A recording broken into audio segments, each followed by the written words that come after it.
வெற்றி தொழில் முனைவோர் திட்டம், தொழில் வளர்ச்சிக்கு மூலதனமும் வட்டி மானியமும், 100 நாள் ஆட்சி, ஒரு யுகத்திற்கான மக்களின் மனசாட்சி.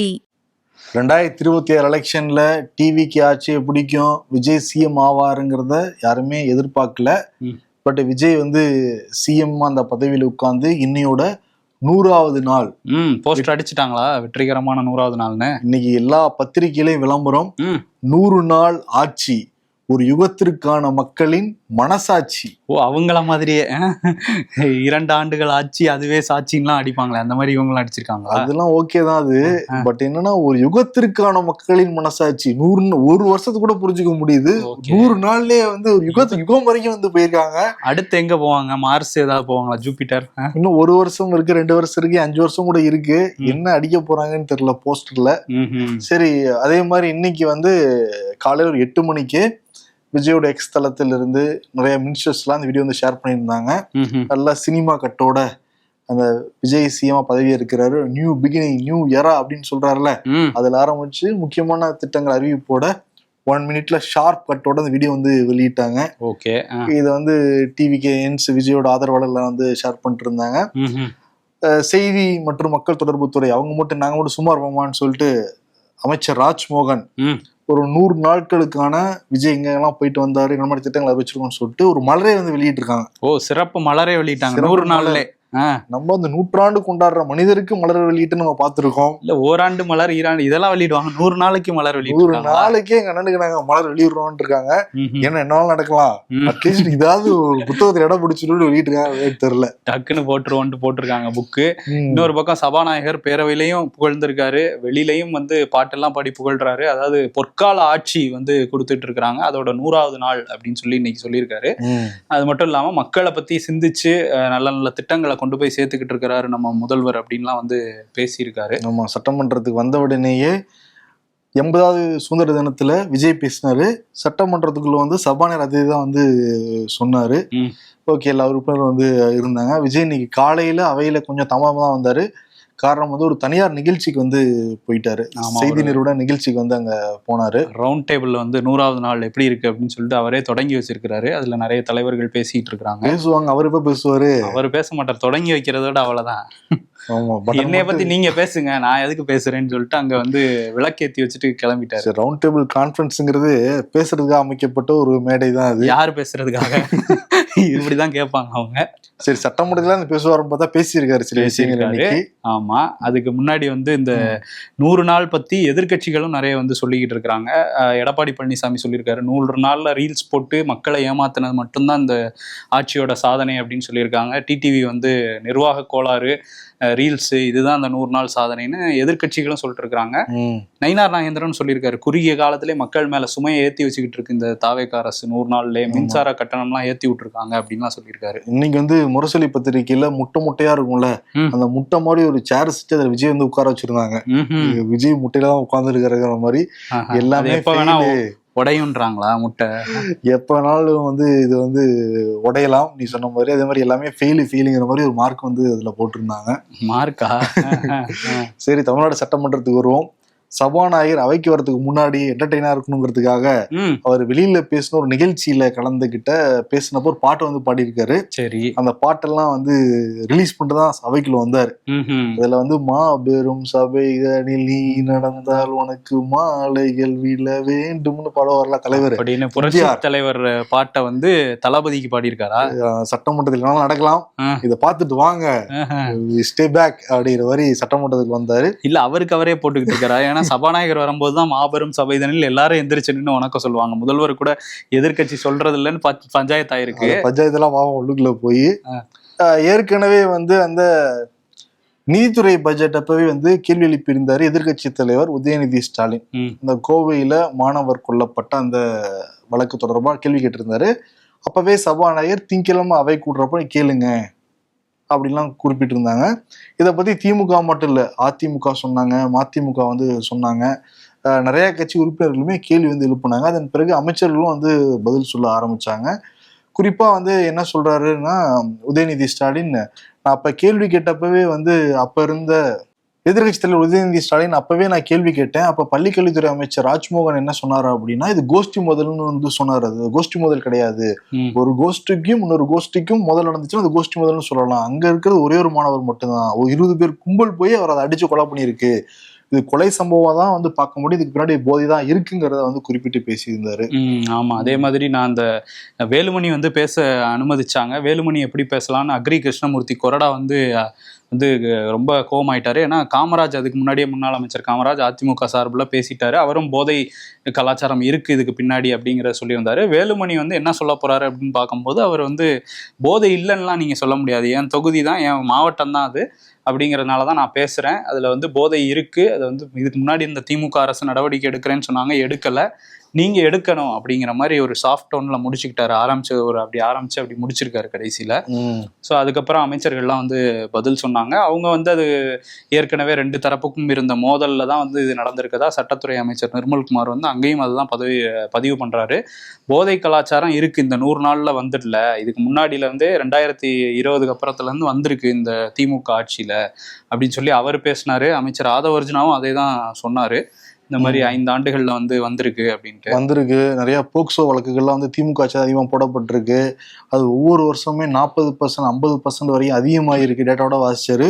குறிப்பா சொல்லணும்னா 2.5 வயது குழந்தைய வந்து பாலியல் வன்கொடுமை பண்ணது திமுக கட்சிக்காரன் சொல்லிட்டு ஒரு படத்தை வந்து காமிச்சாரு. உடனே திமுக பிரபலம் அங்க வந்து எதிரில இருந்து கோஷம்லாம் வந்து அங்க போட்டிருந்தாங்க. அதற்கு பிறகு திருப்பி திமுக வந்து வாய்ப்பு தரப்பட்டுச்சு. உதயநிதி ஸ்டாலின் என்ன சொல்றாரு அப்படின்னா, நாங்க நடவடிக்கை எடுத்திருக்கோம், நடவடிக்கை எடுத்ததுனாலதான் தர வச்சு நீங்க பேசுறீங்க, நீங்க என்ன நடவடிக்கை எடுத்தீங்கன்னு நாங்க கேட்கிறோம் அப்படின்னு வந்து சொல்லியிருந்தாரு. இருந்தா கூட அவையில பயன்படுத்தக்கூடாத சில வார்த்தையெல்லாம் பயன்படுத்தி தான் பேசினாரு ஆதவர்ஜுனா. அமைச்சர் ஆதவர்ஜுனா வந்து அவர் பேசினது அவையிலன்னு இல்லை, நம்ம பொதுவாகவே சில வார்த்தைகளை வேற வார்த்தை மாற்றி தான் பேசுகிறோம். பட் அவர் அந்த வார்த்தையை அவையில் பயன்படுத்தினது அதிர்ச்சியாக தான் இருந்தது. இன்னொரு பக்கம் நம்ம பார்க்கும்போது ஜாஃபர் சாதிக்கை பற்றி பேசினாங்க. ஜாஃபர் சாதிக் இன்டர்நேஷனல் கிரிமினல், அவரை பற்றி தமிழ்நாடு அரசு எந்த நடவடிக்கையுமே எடுக்கலை. அந்த திமுகவில் எல்லாரோடையும் நெருக்கமாக இருந்தவரை பற்றி அவங்க நடவடிக்கை எடுக்கலை, டெல்லியிலேருந்து தான் நடவடிக்கை எடுத்திருந்தாங்க அவர் மேலேயும் அப்படின்னு வந்து சொல்லியிருந்தாங்க. அதுக்கு உதயநிதி ஸ்டாலின் வந்து பதில் சொன்னார், இல்லை நம்ம வந்து நாங்கள் அது கட்சியிலேருந்து அதனால தான் நீக்கணும் அவரை, அதனால வந்து தேவையில்லாத ஒரு பேரை குறிப்பிட்டு பேசினாரு, அப்ப நாங்களும் குறிப்பிட்டு பேசுவோம்னு அமைச்சர் வந்து இப்போ பவுடர் பண்ணிட்டு இருந்தாரு மாத்திரைய, அதை வந்து என்ன நடவடிக்கை எடுத்தீங்க அப்படின்னு கேட்க கில்லி சரத்துக்கு கோபம் வந்துருச்சு. அவர் எந்திரிச்சு, நான் ஏற்கனவே விளக்கம் சொல்லிட்டேன், அதை வந்து திரும்பியும் இங்க எடுத்துட்டு வராதீங்க, ஆதாரம் இல்லாம குற்றச்சாட்டு வைக்காதீங்கன்னு சொல்ல, அப்படியே வந்து நீங்க சொல்ற மாதிரி அப்படி ஒரு சம்பவம் நடந்துச்சா திமுக திராவிட முன்னேற்ற கழகம் தான் அப்ப ஆட்சியில இருந்துச்சு, உங்க ஆட்சியில இதெல்லாம் கிடைச்சது, ஸ்டேடியத்துக்குள்ள கூட எடுத்துட்டு போலான்னு சொல்றீங்களாங்கிற மாதிரி கேட்க 2 தரப்பும் வந்து மக்கள் பிரச்சனையில இருந்து விலகி நீயா நானான்னு அடிச்சுக்க ஆரம்பிச்சிட்டாங்க. அதே மாதிரி இன்னொன்னு சொன்னார் உதயநிதி ஸ்டாலின், இப்ப கூட பாருங்க தன்னைக்கு ஒரு 15 காவலர்களுக்கு போய் தடுப்புக்காக வந்து பதக்கங்கள்லாம் வந்து கொடுத்தாரு, பரிசுலாம் வந்து கொடுத்தாரு. அவங்க எல்லாம் வந்து திமுக ஆட்சியில நியமிக்கப்பட்ட காவலர்கள். அப்ப எங்க ஆட்சியில இருந்து இருக்கிறது தானே இப்ப வந்து சிஎம் கொடுத்தாரு, அது எப்படி நீங்க வந்து இல்லைன்னா நீங்க மறுப்பீங்க அப்படிலாம் கேள்வி கேட்டாரு. 2021 எடப்பாடி ஆட்சியில இருந்து உங்களுக்கு நீங்க கொடுத்தீங்களா, நீங்க திரும்ப கேட்கலையா? அதுதான் மதுவிலக்குத்துறை அமைச்சர் விக்னேஷ் வந்து சொன்னாப்ல, இது வந்து அதிமுக ஆட்சி காலத்துல இருந்தே நடக்கிற மரபுன்னு. உடனே உதயநிதி எந்திரிச்சு, இது வந்து திமுக ஆட்சியில கொண்டு வரப்பட்டது, தேவையில்லாம அவையில தவறான தகவல்கள் வந்து உண்மைக்கு மாறான தகவல் சொல்றாங்க பேரவைத் தலைவர்னு உட்கார வச்சுட்டாரு. அப்புறம் திருப்பி எந்திரிச்சாங்க. பட் சபாநாயகருக்கு தெரியும் போல இருக்கு, வேணாம் உட்காருன்னு சொல்லிட்டு அதோட நிறுத்திக்கீங்க அப்படிங்கிற மாதிரி சொல்லிட்டாங்க. இந்த விவகாரத்துல எதிர்கட்சிக்கு குறிப்பா திமுகவுக்கு திருப்தியான பதில்கள் கிடைக்கவே இல்லைங்கிறதுக்காக வெளிநடப்பு வந்து பண்ணாங்க. பட் சபாநாயகர் முகத்துல அப்செட், நம்ம யாரும் வெளிநடப்பே பண்ணிடக்கூடாதுன்னு அவையை நடத்திக்கிட்டு இருக்கோம், இதோட வெளிநடப்பு பண்றாங்களேன்னு சொல்லிட்டு கொஞ்சம் அப்செட் ஆனாரு, முகத்திலே வந்து தெரிஞ்சுது. பட் எல்லாம் கோஷம் போட்டு தான் வெளியே போனாங்க.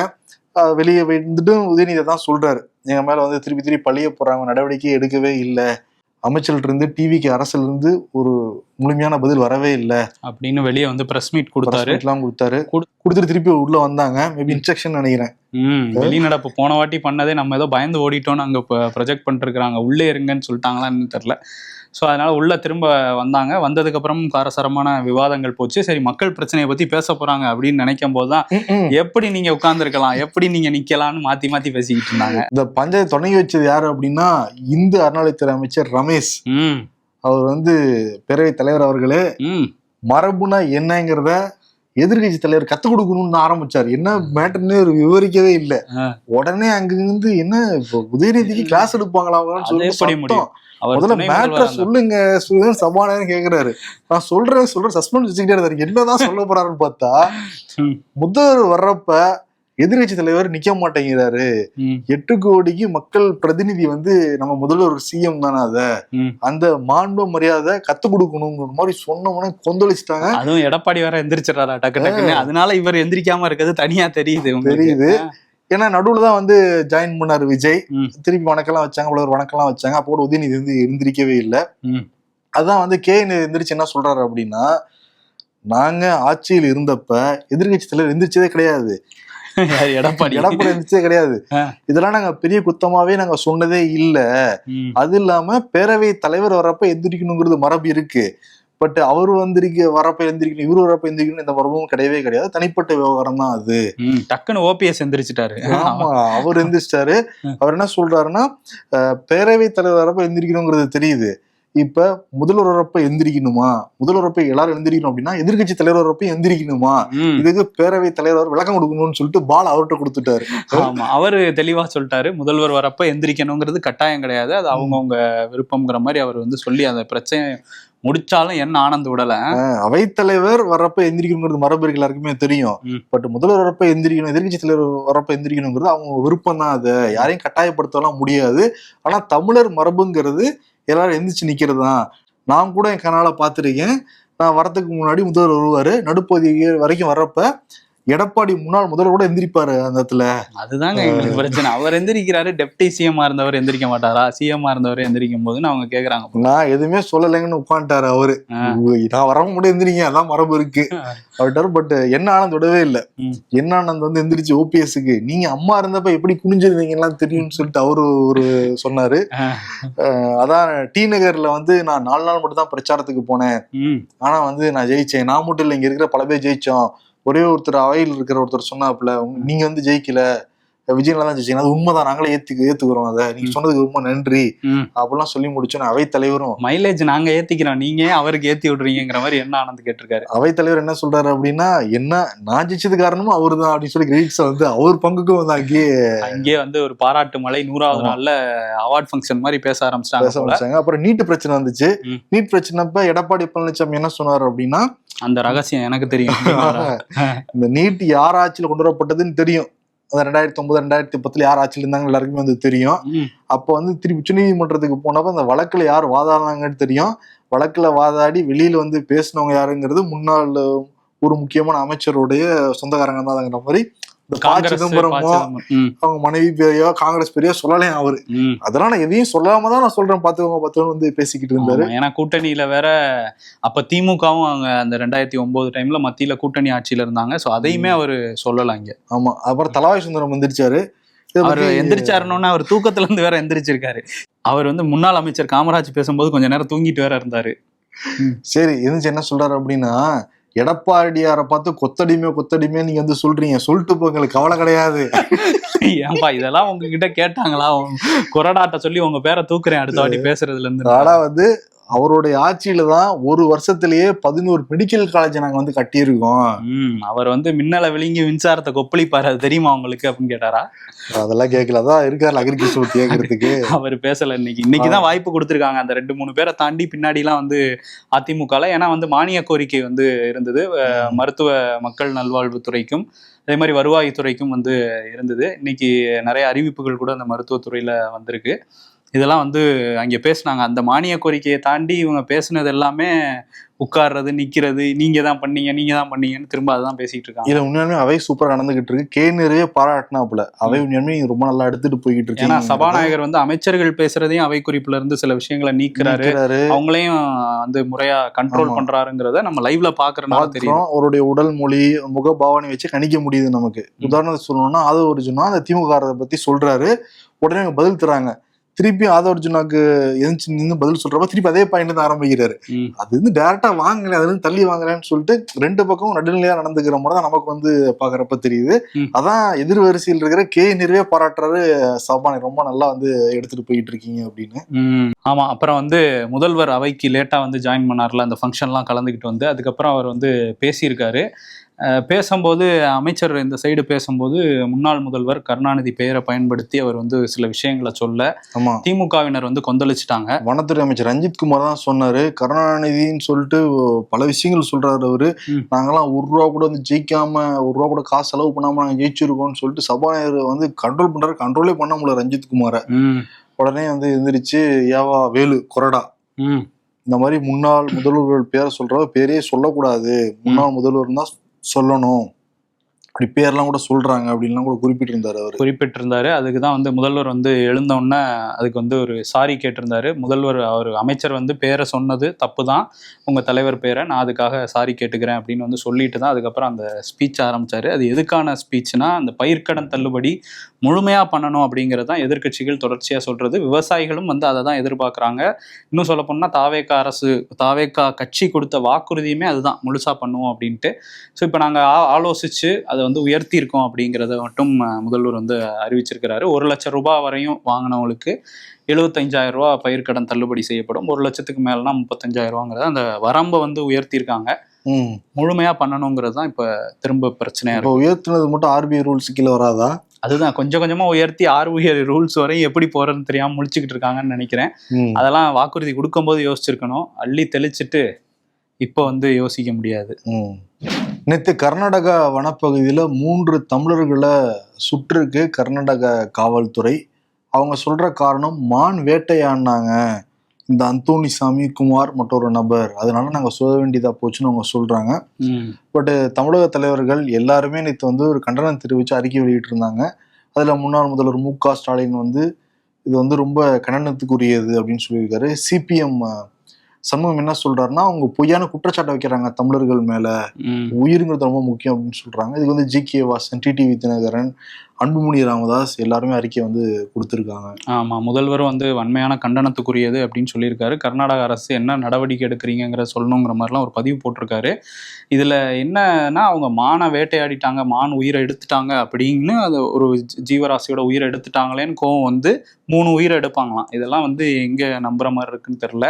அதுவும் இந்த வாட்டர் இஷ்யூலாம் போயிட்டு இருக்கும்போது கர்நாடக வனத்துறை இப்படி பண்றது அப்படிங்கிறது, இது அவங்க மைண்ட்லலாம் என்ன ஓடி இருக்குமோ இந்த சுட்டு கொன்னவங்களோட மைண்ட்ல. இதுல கடுமையான தண்டனை நிச்சயமா அந்த ஈடுபட்டவங்க எல்லாருக்குமே கொடுக்கணும். இந்த ஆர்டர்லாம் எங்க இருந்து வந்ததோ அது வரையும் வந்து விசாரிச்சு ஒரு நடவடிக்கை எடுக்கணும். இது ஒரு முக்கியமான பிரச்சனை, இது அவையில அவசரமா எடுத்துக்கணும் கவன ஈர்ப்பு தீர்மானமான திமுக சார்பில் வந்து கேட்டாங்க. சபாநாயகர் வந்து என்ன சொன்னார்னா, இது கர்நாடகா வரையும் சம்மந்தப்பட்டிருக்கிறதுனால பதில் வாங்குறதுக்கு கொஞ்சம் டைம் எடுக்கும், நான் பதில் கிடைச்சதுன்னு அமைச்சர் சொன்னதுக்கப்புறம் நாங்கள் வந்து விவாதத்துக்கு எடுத்துக்கிறோம் அப்படின்னு சொல்கிறாங்க. ஸோ பார்ப்போம் அதுக்கப்புறம் வந்து விவாதத்தில் என்ன அதை பற்றி பேசுகிறாங்க. 80வது சுதந்திர தின விழா அப்ப சென்னையில 30 திருக்கோயில்கள்ல சமபந்தி விருந்து வந்து நடந்தது. அதுல பல திருக்கோயில்கள்ல போய் அமைச்சர் பெருமக்கள் மக்களோட மக்களா உட்காந்து அவங்களுக்கு பரிமாறிட்டு ஒன்னா உட்காந்து சாப்பிட்டாங்க. அதுல வந்து நிதித்துறை அமைச்சர் மரிய வில்சன் அவர் ஒரு பாட்டி பக்கத்துல இடத்த போட்டு உட்காந்து, பக்கத்துல யாரு அப்படின்னா மீன்வளத்துறை அமைச்சர் ஸ்ரீநாத் அந்த பாட்டி கிட்ட கேக்குறாப்புல இங்கிலீஷ்ல, எப்படி பாட்டி நல்லா இருக்கா நம்ம ஆச்சுங்கிறப்ப அந்த பாட்டி நோன்னு சொல்லிடுச்சு. ஆட்சி பிடிக்கலன்றுச்சு. என்ன சொல்றீங்கன்னு சொல்லிட்டு பதட்டமாகறாரு அவரு. அந்த வீடியோ இப்ப திமுக எடுத்து போட்டுட்டு இருக்காங்க, பாத்தீங்களா, பாட்டி கிட்ட வாங்கி கட்டிக்கிட்டாங்க, இந்த ஆட்சி யாருக்குமே பிடிக்கல அப்படின்னு சொல்றாங்க அந்த வீடியோ வச்சு. ஆமா, இடைத்தேர்தல் 6 இடத்துலயும் நாங்க ஜெயிக்கிறோம் அப்படின்னு வந்து திமுக காரங்க சொல்லிட்டு இருக்கிறாங்க. இன்னொரு பக்கம் வந்து அமைச்சர்கள் வந்து இந்த இன்னொரு பிரச்சனையும் திருவொற்றியூர்ல முக்கியமான ஒரு பிரச்சனை தான். தனுஷ் அப்படிங்கிற அந்த மாணவர் வந்து அடித்து கொல்லப்பட்டிருக்காரு. அதையுமே இன்னைக்கு எதிர்கட்சி தலைவர் வந்து அங்க அவையில வந்து குறிப்பிட்டு பேசினாரு. ஸோ அந்த மாணவரை அடித்ததுக்கு பின்னாடி போதை இருக்குது அப்படின்னு எதிர்கட்சிகள் சொல்கிறாங்க. இந்த சைடு காவல்துறை வேறு மாதிரியான விஷயங்களை ஒரு கோஷ்டி மோதல் தான் திரும்பியும் இதுக்கும் வந்து சொல்லிட்டுருக்குறாங்க. இதில் என்னென்னா, இப்போ அந்த மாணவர் வீட்டுக்கு அமைச்சர் ராஜ்மோகனும் அமைச்சர் ஆதவ் அர்ஜுனாவும் போனாங்க. ஸோ அங்கே வந்து பலத்த பாதுகாப்பும் கொடுத்துருந்தாங்க 2 அமைச்சர்கள் வந்ததுனால. அங்கே உள்ள பொதுமக்கள், அங்கே சில பேர் வீடியோலாம் எடுத்துகிட்டு இருந்தாங்க, அவங்களாம் கேள்வி கேட்குறாங்க. போதையை ஒழிச்சிருவோன்னு சொன்னீங்க நீங்கள் வந்ததுக்கப்புறம், அப்படி இல்லையே, இப்படி நடக்குதே, என்ன சட்டம் ஒழுங்கு என்ன ஆச்சு அப்படின்லாம் கேள்வி கேட்குறாங்க. நீங்கள் அமைச்சர்களுக்கு இவ்வளோ பாதுகாப்பு கொடுக்க சொல்கிறீங்க, நீங்கள் வரும்போது போலீஸ்லாம் பாதுகாப்பு கொடுக்குறாங்க, ஆனால் வந்து எங்கே இப்போ சாதாரண ஒரு தம்பியை வந்து இழந்துட்டு நிற்கிறோம், அவருக்கு பாதுகாப்பு இல்லையே, எங்கே போச்சு அப்போ பாதுகாப்பு அப்படின்லாம் கேட்குறாங்க. பட் அங்கே எந்த பதிலுமே சொல்ல முடியாமல் அமைச்சர்கள் வந்து கிளம்பி போயிட்டாங்க. வி த லீடர்ஸ் அமைப்போட பேரணி நேற்று சென்னையில் நடந்தது, விக்மோட ராஜரத்னம் ஸ்டேடியம் பக்கத்தில். அதில் வி த லீடர்ஸ் அமைப்போட தலைவர் அண்ணாமலை வந்து கலந்துக்கிட்டாரு. முக்கியமா பாக்குறப்ப முன்னாள் நகைச்சுவை நடிகர் யாரு? விவேக், அவங்க மனைவி வந்து கலந்துக்கிட்டாங்க. ஓஹோ. விவேக்குடைய கனவு என்னன்னா 1 கோடி மரக்கன்றுகள் நடணும் அப்படின்னு சொல்லிட்டு, இப்ப நாங்க இந்த பணியை தொடங்கி 1 மாசத்திலேயே 20 லட்சம் மரக்கன்றை நட்டுட்டோம் அப்படின்னு சொல்றாரு அவரு அண்ணாமலை. வி த லீடர்ஸா? ஆமா. இன்னொரு பக்கம் வந்து என்ன சொல்றாருன்னா, எங்களுடைய இலக்குங்கிறது 50 லட்சம், இப்போ வரைக்கும் 20 லட்சம் மெம்பர்ஸ் நாங்க சேர்த்துருக்கோம். ஓ, மரத்தை நினைச்சேன் 50 லட்சம் இலக்கு, அது 1 கோடி இல்ல. மரத்தை வந்து 1 கோடி 20 லட்சம் மரத்தை நட்டுட்டாங்களாம். நான் ஒரு 20 லட்சங்கிறது மெம்பர்ஸ் 20 லட்சம் பேர் வந்துட்டாங்களாம். இன்னும் 30 லட்சம் மெம்பர்ஸ் ஜாயின் பண்ண உடனேயே கட்சி ஆரம்பிச்சிருவோம் நாங்க, அதான் எங்களோட இலக்குன்னு வந்து சொல்றாரு. 30 லட்சம் ஜாயின் பண்ணாதானே ஆரம்பிப்பாரு. அது ஜாயின் பண்ணிடுவாங்க அவர் நம்புறாரு. இல்ல கேக்குறேன், உள்ளாட்சி தேர்தல் வரப்ப 30 லட்சம் வந்துரும் பாரு. கரெக்டா கூட்டி கழிச்சு பார்த்தா கணக்கு உங்களுக்கு சரியா வரும். அப்ப ஓட்டு எவ்வளவு ஒழுகுதுன்னு பார்த்தாலும் தெரிஞ்சிடும் நின்னாங்கன்னா. சரி, இப்ப என்ன சொல்றாருன்னா, அமைச்சர்கள்லாம் ஊழல் செய்ய ஸ்டார்ட் பண்ணிட்டாங்க, அதற்கான ஆடியோ ஆதாரம் எங்கிட்ட இருக்கு. தலைவர் ஆடியோ வீடியோ இன்னமும் அதை விடல. பாஜகவோட அது ட்ரேட்மார்க்கா மாத்தி வச்சிருந்தாரு. அது நான் தான் ஃபுல் ரைட்ஸ் வச்சிருக்கேன்ங்கிறத இப்ப ப்ரூவ் பண்ணிருக்காரு. இருக்கு, நான் வெளியிடுவேன் அப்படிங்கிற மாதிரி சொல்றாரு. இதெல்லாம் முதல்ல வந்து கண்காணிக்கணும் அப்படின்லாம் சொன்னார். என்ன சொல்றாருன்னா, அமித்ஷா எனக்கு ஆஃபர்லாம் வந்து கொடுத்தாரு, டெல்லிக்கே வாப்பான்னு சொன்னாரு, நான் தான் வேணாம், மக்களுடைய மக்களா தமிழ்நாட்டில் இருக்கணும்னு நான் நினைச்சுக்கிட்டேன் அப்படின்றாரு. அமித்ஷாவை தெய்வமே அப்படின்னு எதிர்த்துட்டு இங்க வந்து மக்களோட வந்து சேவை செய்யறதா அவர் வந்து சொல்றாரு. ஓகே சொல்றாரு, பாப்போம் போக போக தான் அவரோட. ஆனா மக்கள் சேவைங்கிறது எங்கிருந்து வேணாலும் பண்ணலாம், அதான் எனக்கு புரியவே இல்லை. பாஜக தான் பண்ண முடியாதுன்னு சொல்றாரு. அப்ப அதான் நினைக்கிறேன், அதெல்லாம் வெளியே வந்து கட்சி ஆரம்பிச்சிருக்காரு, பாஜக அமைப்பு ஆரம்பிச்சிருக்காரு. கரெக்ட். இன்னொன்னு என்னன்னா, அவரு சில பேர் பாஜக இருந்து இங்க வந்தாங்கல்ல, அவர் எதுவுமே பேச மாட்டேங்கிறாருன்னு அதுல சில பேர் பாஜகக்கே போயிட்டதாகவும் சொல்றாங்க. அதுல இருந்து பாஜக இருந்த போதே அவங்க எல்லாம் நமக்கு பேர் தெரியாத ஆட்கள் தான் அப்படி வந்தவங்க சில பேரு. என்ன இருந்தாலும் தம்பியுடையான் படைக்கஞ்சாங்கிற மாதிரி அண்ணனுடையான் கருநாகராஜன் அண்ணருக்கு வரைக்கும் இந்த அண்ணாமலையால அசர மாட்டாரு, முடியாதுன்றீங்களா? கருநாகராஜன் இருக்க வரைக்கும். சரி, ஓகே. இன்னொரு பக்கம் உதயநிதி ஸ்டாலின் அவர் திமுக கூட்டத்துல எல்லாம் கலந்துக்கிட்டாரு. அவர் என்ன சொல்றாரு அப்படின்னா, இந்த ஜோக்கர் அரசு, கோமாளி அரசு, இப்படி வந்து நான் நிறைய சொன்னேன். அங்க உள்ள ஒரு கார்டுல 52மே ஜோக்கரா இருந்தாலும் காமெடி வரும்ல, அது மாதிரி இங்க அமைச்சர்கள் எல்லாருமே யாருன்னே தெரியல. ஒருத்தர் வந்து பவுடர் அமைச்சர், இல்ல சங்கி அமைச்சர், இல்ல வந்து லாட்டரி டிக்கெட் அமைச்சர், இப்படிதான் சொல்ல வேண்டியதா இருக்கு. மக்களுக்கு அப்பதான் தெரியுது. ஸோ எல்லாருமே ஜோக்கரா இருக்காங்க. இப்படிலாம் நான் வந்து நிறைய பேசியிருந்தேன், அதனாலதான் என்னை கைது பண்ண வந்துட்டாங்களோன்னு நான் நினைச்சேன். ஆனா காவேரியில தண்ணி வரலன்னு சொன்னதுனால என்னை கைது பண்ணிட்டாங்கன்ட்டு அங்கே ஒரு அதை அப்படி என்ன பேசினாரோ அதை வேற மாதிரி திருப்பிட்டாரு. ஏன்னா கொச்சையா பேசியிருந்தாரு. இல்ல இதனாலதான் என்ன கைது பண்ணாங்கன்னு சொல்லிலாம் அங்க வந்து பேசியிருக்காரு. பட் கைது பண்ணதுக்கு அப்புறம் உற்சாகம் ஆயிட்டாங்க உடன்பிறப்புகள், ரொம்ப நன்றி அப்படின்னு முதல்வருக்கு நன்றியும் சொல்லியிருக்காரு. அது என்ன உண்மைதான், அந்த கட்சியை தூங்கிட்டு இருந்த மாதிரி தான் இருந்துச்சு. அதனால கைதான அன்னைக்குதான் ரோட் ஷோ ஃப்ரீயா எனக்கு மக்கள் பணத்திலே பண்ணி கொடுத்தாங்க அப்படின்லாம் வந்து சொல்லியிருக்காரு. எத்தனால் பாபா அடுத்து உங்களுக்கு தான் பாபா கச்சேரின்னு சொல்லிட்டு போனாங்க மாணவர்கள்.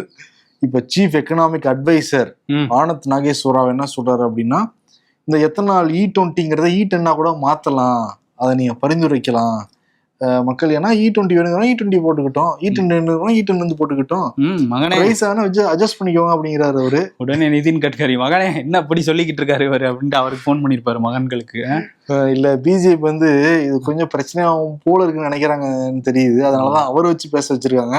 அதனால அட்வைசர் சொல்றாரு நாங்க செய்யறோங்கன்ட்டு போயிருவாங்கல்ல மீசில முன்னோட்டாம. ஏற்கனவே நிதின் கட்கரிக்கும் மோடிக்கும் ஒரு பனிப்போர் இருக்கதா சொல்றாங்க. ஸோ அந்த நேரத்தில் இந்த மாதிரிலாம் இவரை வச்சு சொல்லிட்டு அதை ஏதாவது கண்ட்ரோல் பண்ண பார்க்குறாங்களா என்னன்னு தெரியல. பட் அந்த பனிப்போரை சரி பண்ணதே எத்தனால் தான் வேற சொன்னாங்க. ஸோ இப்படிலாம் ஒரு விஷயம் இருக்கும்போது பார்ப்போம் என்ன பண்றாங்க அடுத்துன்ட்டு. இன்னொரு விஷயம், திரிணாமுல் காங்கிரஸ் ரொம்ப ஒரு மோசமான நிலையில தான் மம்தா பானர்ஜியோட அந்த கட்சி வந்து மேற்கு வங்கத்தில் இருக்கு. அதுல அங்க வந்து மம்தா பானர்ஜி முதல்வராக இருந்தபோது துணை சபாநாயகராக இருந்தவர் தான் ஆஷிஷ் பானர்ஜி. அவர் அமைச்சராகவும் வந்து இருந்திருக்கிறாரு. அவரு திரிணாமுல் காங்கிரஸோட கட்சி அலுவலகத்துல வந்து இறந்து கிடந்திருக்காரு. இறந்த நிலையில வந்து அவரை எடுத்திருக்காங்க. இது தற்கொலையா இல்ல கொலையா என்ன நடந்ததுன்னு காவல்துறை விசாரிச்சுட்டு இருக்காங்க. ஸோ இது வந்து அங்க ஒரு பரபரப்பை கிளப்பி இருக்கு. இன்னொரு பக்கம் அப்படியே ரஷ்யா உக்ரைன் அந்த வார், அதுக்கு போனோம்னா அது இன்னும் தீவிரமடைஞ்சிருக்கு அப்படின்னு தான் சொல்லணும். ரஷ்யாவும் உக்ரைனும் மாறி மாறி தாக்கிக்கிறாங்க. ஸோ அந்த போர் வந்து கிட்டத்தட்ட இப்போ உக்ரைன் வந்து ஒரு 600-700 ட்ரோன்ஸை வந்து ரஷ்யா மேலே ஏவி இருக்கதா சொல்கிறாங்க. அதுக்கு இப்போ 2 நாளைக்கு முன்னாடி ரஷ்யா வந்து உக்ரைனை கடுமையாக தாக்கியிருக்கிறதுனால இந்த 2 நாடுகளும் இப்போதைக்கு போரை நிறுத்த மாட்டாங்கங்கிற மாதிரி தெரியுது. 4 வருஷத்துக்கு மேலே போயிட்டு இருக்கு இந்த வார்.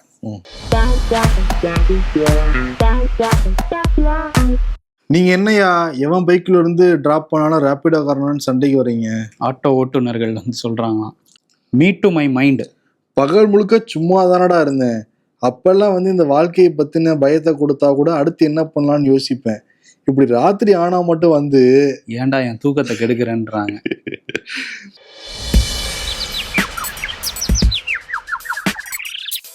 மச்சான் கண்டிப்பா கோவா டூர் போறோம் 2022. 2026லயும் அதே சொல்லிக்கிட்டு இருக்காங்களாம். அரசியல்ல இதெல்லாம் சாதாரணமாப்பா. இன்னைக்கு விஜயோடைய 100வது நாள். ம். படம் ரிலீஸ் ஆகிற வரையும் நமக்கு வருது. ஆட்சியை பிடிச்சி 100வது நாள். முதலமைச்சரா பதவி ஏத்து 100 நாளைக்கு வந்திருக்கிறாருல. படம் ஆட்சி பிடிக்கிறது முன்னாடி அந்த ஜனநாயகன் படத்தை ரிலீஸ் பண்ணணும்னு பார்த்தாங்க. ஆட்சியை பிடிச்சதுக்கு அப்புறம் தான் ரிலீஸ் பண்ண முடிஞ்சிருக்கு. ஏன்னா அந்த ஆட்சியை பிடிக்கிறதே ஒரு பெரிய படம் மாதிரி பல ட்விஸ்ட் அண்ட் டர்ன்ஸோட வந்து நடந்து முடிஞ்சது. அதனால ஜனநாயகன் அண்ட் கோங்கிற அவார்டு வந்து கொடுத்துடலாம். ஆமா, ஏன்னா 100வது நாள்ல நாங்க ஜனநாயக ஆட்சியை கொடுத்துருக்கோம்னு அவங்க சொல்றாங்க. பட் மக்களும் பார்த்துட்டு இருக்காங்க, எதிர்கட்சிகளும் குற்றச்சாட்டுகளை வச்சுக்கிட்டு இருக்காங்க. சரி, பார்க்க தானே போறோம். இது வரைக்கும் எப்படி இருந்துச்சு? பயங்கரமா இருந்துச்சு. இன்னும் பயங்கரமா இருக்குமாங்கிறது போப்போதான் நமக்கு தெரியும். ஓகே, அதனால ஜனநாயகன் அண்ட் கோ விருதை வந்து கொடுத்துட்டு விடைபெறலாம். நன்றி. மக்களின் கனவுகளுக்கு சிறகுகள் கொடுக்கும் வெற்றி தொழில் முனைவோர் திட்டம். மூலதன மானியம், வட்டி மானியம், தொழில் வளர்ச்சிக்கு தமிழ்நாடு அரசின் புதிய பாதை. தாவேகாவின் வெற்றிகரமான 100 நாள் ஆட்சி, மக்களின் மனசாட்சி.